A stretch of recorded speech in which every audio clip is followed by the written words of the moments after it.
Welcome to Scorched Earth and a general reading for the sign of Gemini, Sun, Moon or Ascendant for the last 2 weeks of August. I hope you will.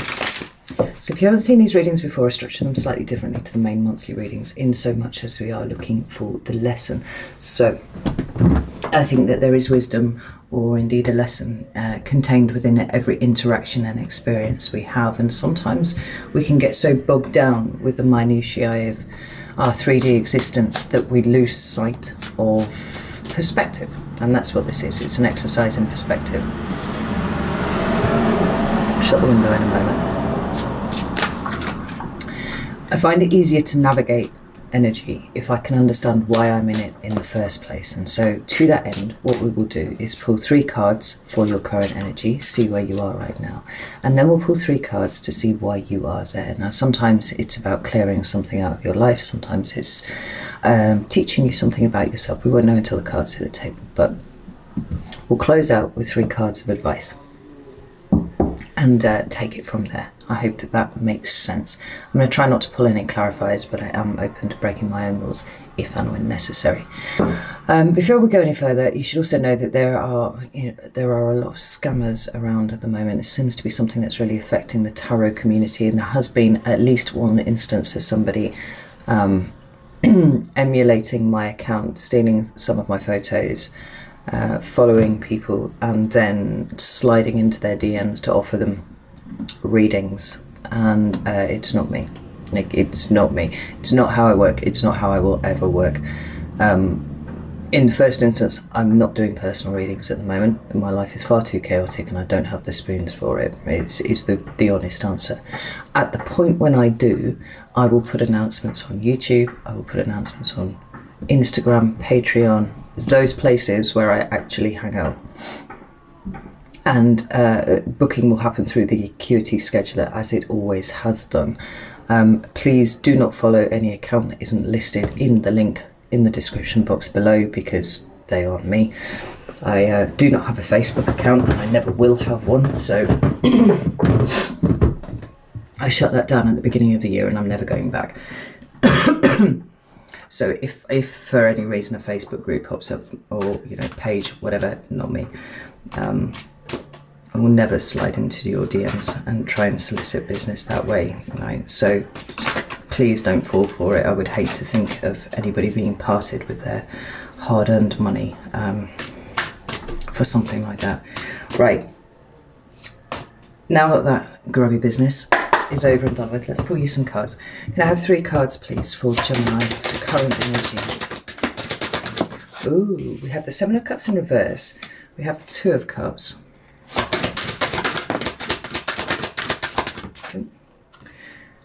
We have the Moon and the 6 of Wands. Ooh, Gemini. Ooh, that's lovely. I really like that. We've got a number of cards that have fallen out to the side. I'm not going to take those because, I don't take them when they fall to the right. Well, we've got Justice, the 9 of Cups and the 2 of Swords. I'm going to pop those back in. They may come out later. Shut this window. Right. I like this for you very much, particularly since we start off with this 7 of Cups in reverse. Now, when it's in the upright, it speaks to illusion and confusion. It talks to that space where we find ourselves where nothing really makes any sense. And no matter how much we try and apply any kind of intellectual rigor to the situation, everything is kind of amorphous and it slips through our fingers. And we're like, there's something here, but I don't quite know what it is. It can talk also of it's sort of getting lost in fantasy rather than dealing with the reality of what is right in front of you. But the fact that it's in the reverse is wonderful, because it's extricating yourself from that energy altogether, right? It is seeing things as they are. It is understanding purpose. It is understanding your own motivations. It's understanding why stuff is in front of you in the way that it is. And I really, really like that. The fact that the 2 of Cups is here as well means that relationships are very straightforward and direct at the moment.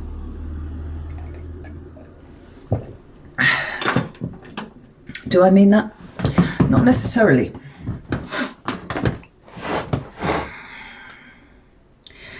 Because as I said, it didn't quite feel true. It's not that they're straightforward and direct. It's that your intuition is working so well at the moment.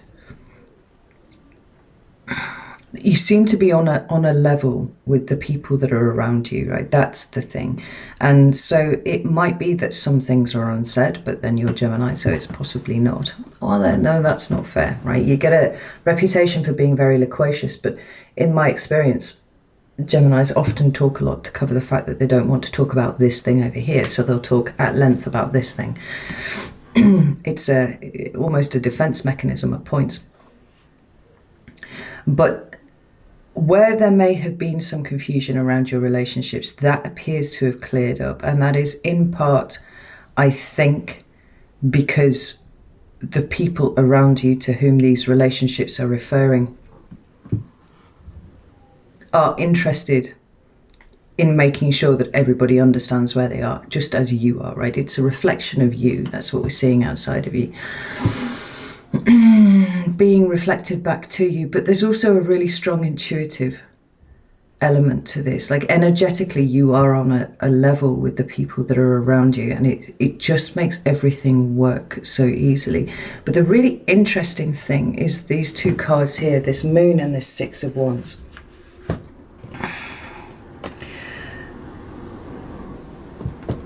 Not least because I'm fairly certain this wasn't the deck that I was using with you. Maybe it was, I don't remember.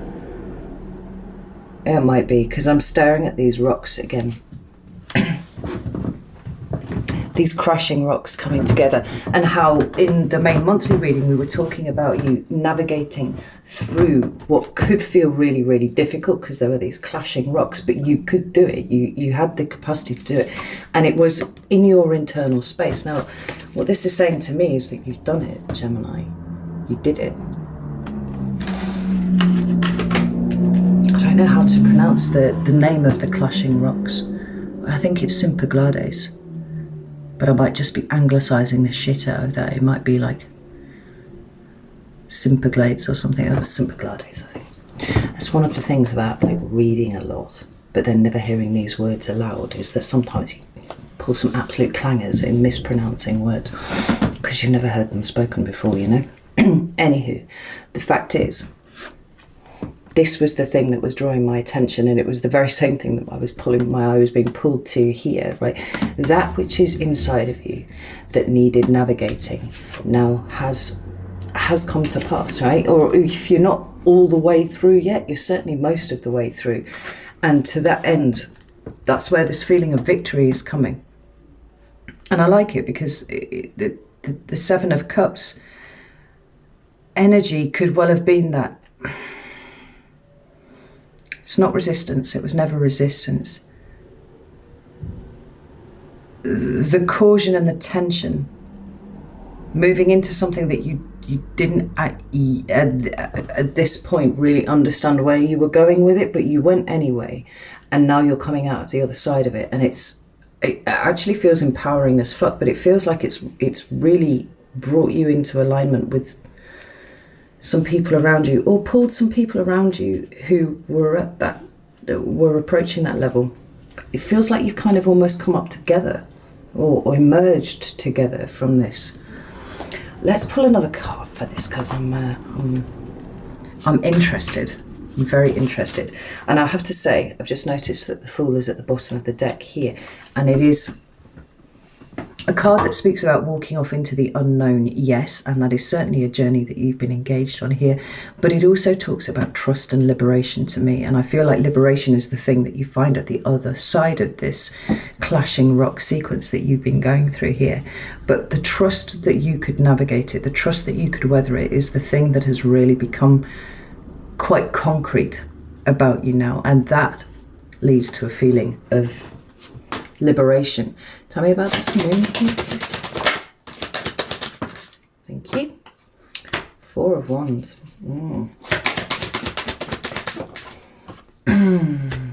Four of Wands, Five of Pentacles, Four of Swords. What are you?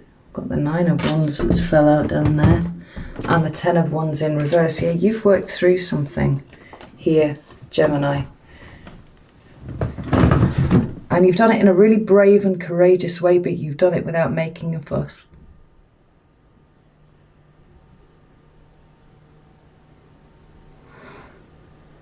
And you've come up with an answer to a question that you didn't know. I think that's the thing. I think you didn't know what it was that you were looking for. The question wasn't right, and you knew that it wasn't right.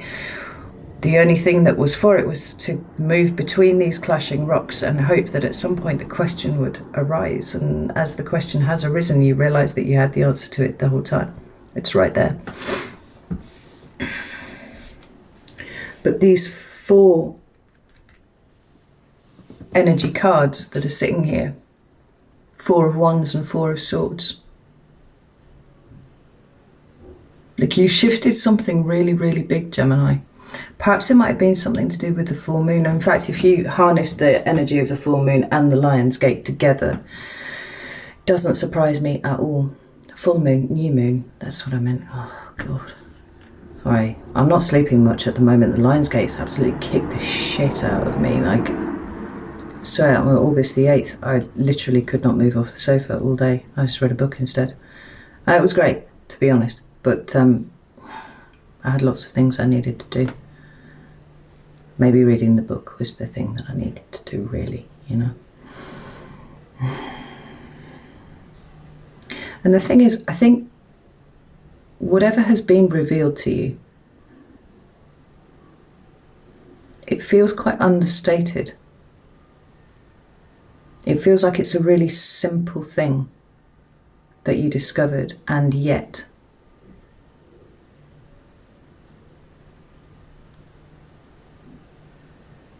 I know why. I've got the mouse and the lion running around in my head. You know, the lion with the thorn in its paw and the mouse coming to pull it out like it's a small thing, but it was incapacitating a really large part of you.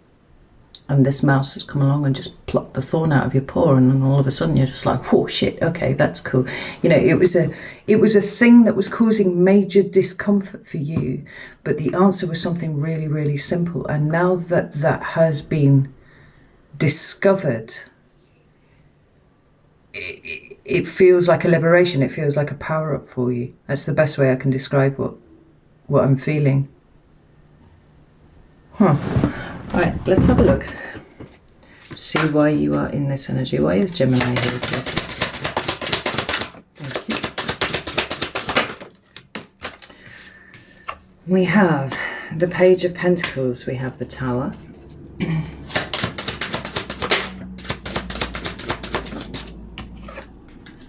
And we have the Ten of Wands. This is really interesting. We've also got the Ten of Swords at the bottom of the deck. Now, if you remember, I said the Tower of the Abyss, it has a double 3 of Swords and it has a double 10 of Swords. And I loved that, because I didn't actually know that that was the case before I bought the deck. And I spread them out to look at them, and I was like very, very excited, because what Anatorian has done is taken what I feel to be 2 of the most challenging cards in the tarot, and she's given us a different perspective on those. This is the other 10 of Swords. Look at that, isn't it? Absolutely stunning. So we have the owl, which speaks of wisdom, right? Associated with the goddess Athena. There's a lot of Greek mythology coming out here in your reading. What the fuck? And you'll notice that the swords all form part of the feathers that are on the owl there. I don't know if the camera's picking it up, but there, right? And then we have this man who has a gentle and soft face, and he's actually almost smiling, right? And he's old, and he looks like he's experienced a lot, but he's looking dead in the eye of the owl. Okay? He understands the purpose of his experiences. He understands why he had to feel something the way that he did. And now, on the other side of this process, having processed all of this information, he is now comfortable to look this wisdom directly in the eye and see it for actually the beauty that it is. You know, this stunning creature, what an incredible thing it must be to be eye to eye with an owl and looking through the windows of the soul to each other. It's right here. The reason that you are in this energy at the moment like I said, Page of Pentacles, the Tower, and the Ten of Wands. If we skip to the Ten of Wands first, it is a card of burden. It is a card of having to really struggle with something. And I like this one because this dude's got all of his wands in a basket, which has to be a more sensible way of carrying them than we usually see depicted in most tarot cards. And it's on his back, and he's bent over double with the weight of it. But he is emerging. He's emerging from a dark place, looking, seemingly to me at least, out into the light, right? He's getting to a point where he's going to be able to get to the top, put the basket down, tip it out, and have a look at what he's managed to retrieve back in the dark from down there. Like, you have been on a journey, and you are emerging with whatever it is that has been burdening you. Now, these two cards here are talking to me about a course correction. Like the Tower is always a course correction of some way, but it's usually like something fairly sudden and shocking that comes in, and we can see 3D versions of this all the time where, you know, people lose their jobs, or, you know, there's a relationship breakdown or something like that. It's usually something that you don't see coming. But for me, the experiences that I would categorize as personal towers tended to have come when I was doing something rather mundane, like washing up or something like that, and my mind just put some things together, and I would probably look at right state when I was just fucking washing up, and then all of a sudden I just stop, and my mouth probably drops open, and there's just a billion and one things all scanning through my head at the same time, because in light of this new information that my mind has just pinpointed, everything else changes. I have to run it through loads and loads of things, and it's like, oh, holy shit, my worldview is changing literally right here over the course of seconds while I am washing up. Your tower doesn't feel to me like it's anything outside of you. It feels like it was a personal tower of sorts, and yet still, like the thorn being plucked from the paw, it was a kind of small thing, but it was a massive thing at the same time. The Page of Pentacles is also a card that I'm seeing quite recently as a change in direction of some description, because it's talking about finding the value, for me, of something, newly discovering the value of something. And we have this scene here.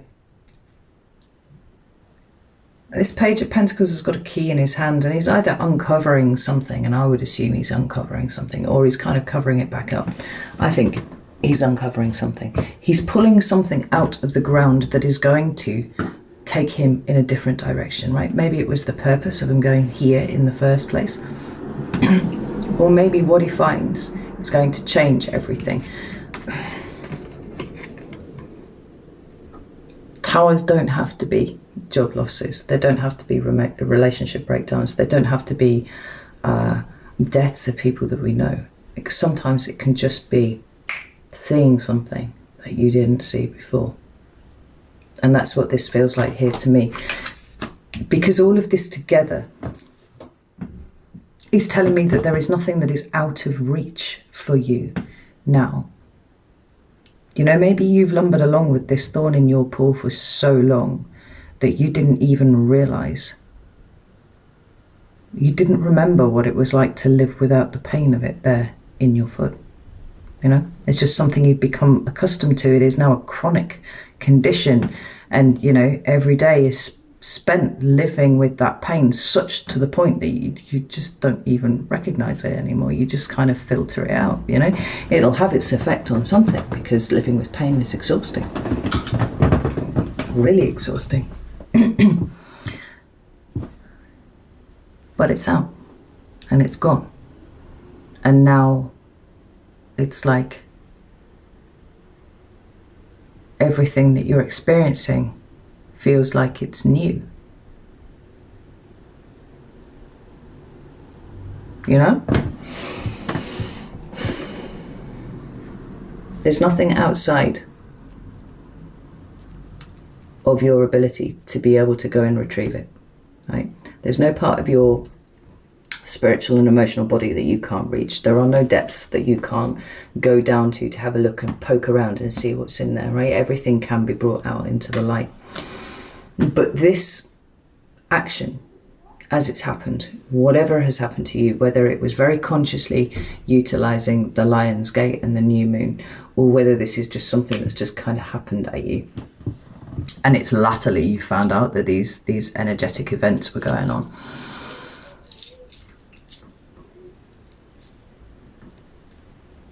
You're going in a different direction now, Gemini.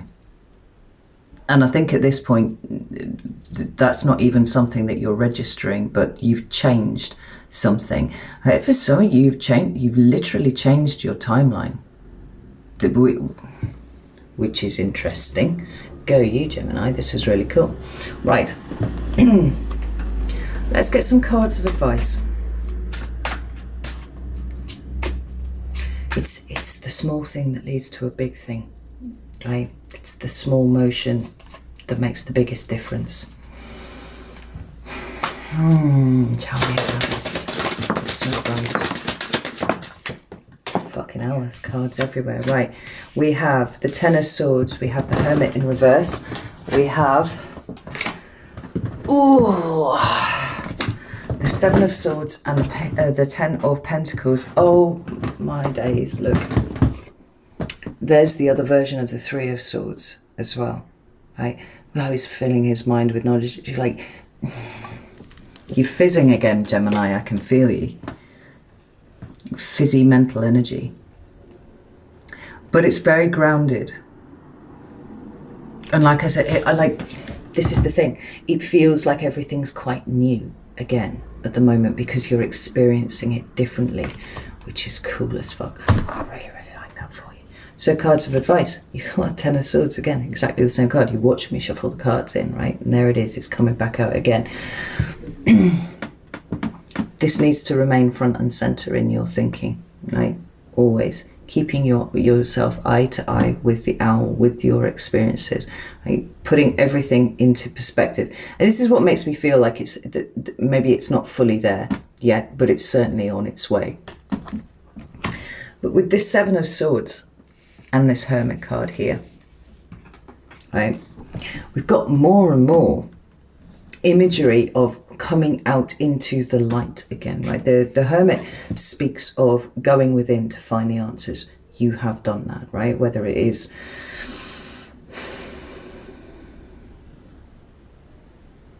what it is. I mean, like, I don't know why, but I always think about the Plato's cave thing when I see the Hermit. You know, living your entire life in the dark and seeing the shadows on the wall and thinking that that is reality there, that is what is going on. And then at some point you emerge from the cave, and you are emerging from the cave because this came out in reverse, and suddenly you're starting to see layers upon layers of other information that is available to you, and you understand that those flickering shadows that you see on the wall actually are an effect of something that is much bigger and much more solid, kind of moving around, other people, right? But as advice, this is saying like, it's time to come out of the cave now, right? You've done your work in there, you've gone to find whatever you have, and now it's time to allow the course correction that has occurred, whether you've noticed or not, to start happening here. But we see it also in the Seven of Swords here. We've got someone kind of peeking out through a door. Now, this card speaks of sometimes deception and sometimes underhand behavior. But the flip side of this card, and there are flip sides to every single card, including the Devil, negative and positive, is risk-taking. We're back to this notion of you kind of not really knowing where you are going, but this exercise in trust that has happened here, that you have engaged with, right, has, like I said, made that really, really concrete. And so now you might just be peeking by the door, but it's time to throw it wide open, Gemini, and walk through boldly and confidently, because you don't need to hide in the shadows, right? You don't need to hide any part of you in the shadows. You will be well received. Ten of Pentacles. It's time to commit to whatever is percolating in you at the moment, right? Your mind is fizzing, you're experiencing things anew, but there is something, an idea, a connection, there's something happening here within you.